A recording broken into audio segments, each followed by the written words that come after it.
Hola, hola, queridos estudiantes. En esta unidad nosotros vamos a aprender todo lo relacionado al gobierno de Juan Bosch.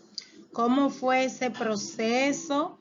¿Cuáles fueron las medidas políticas y económicas que tomó ese gobierno? ¿Cuál fue la característica social que tenía ese gobierno desde su discurso hasta las acciones y medidas que tomó ya cuando tomó posesión del cargo?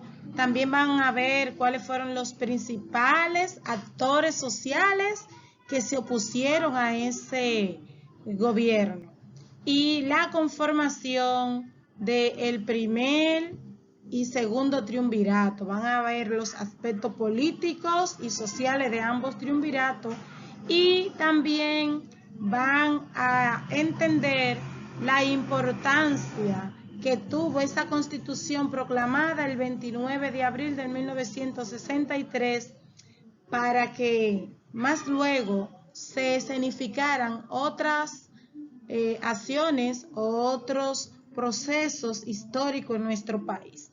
Muy importante que revisen ese esquema. Vamos a tener acá el tema del día de hoy. Dentro de esta unidad el primer tema son las elecciones de 1962 y el triunfo electoral de Bosch.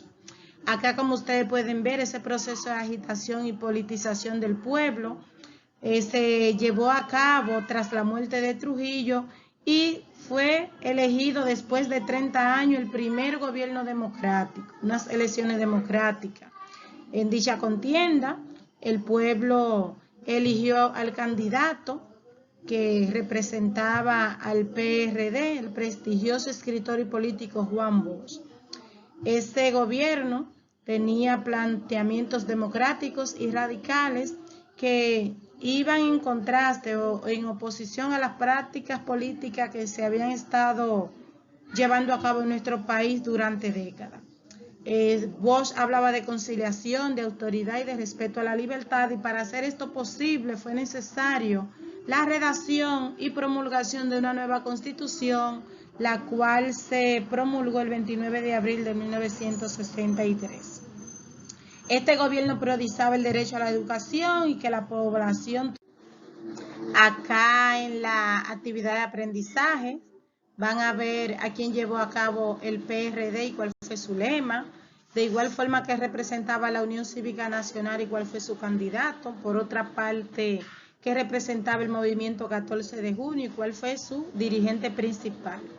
También van a ver de qué forma Bosch desarrolló su campaña electoral en el programa Tribuna Democrática. Van a observar cómo se caracterizó ese discurso, pero también que esa misma línea del discurso fue lo que aplicó en su programa de gobierno.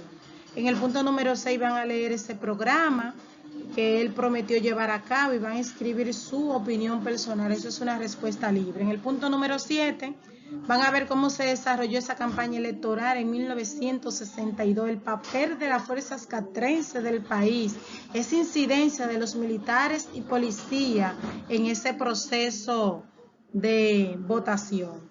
Van a ver en el punto número 8 la propuesta de la Unión Cívica Nacional de excluir a los analfabetos de las votaciones. Esto trajo un impasse en el proceso de campaña y con la Junta Central Electoral, ya que el profesor Juan Bosch deseaba que se le pusieran colores a las boletas y que se le pusiera una imagen del candidato presidencial y vicepresidente respectivamente. Esto conllevó a que se prefiriera o se hiciera la sugerencia de que se excluyera a los analfabetos.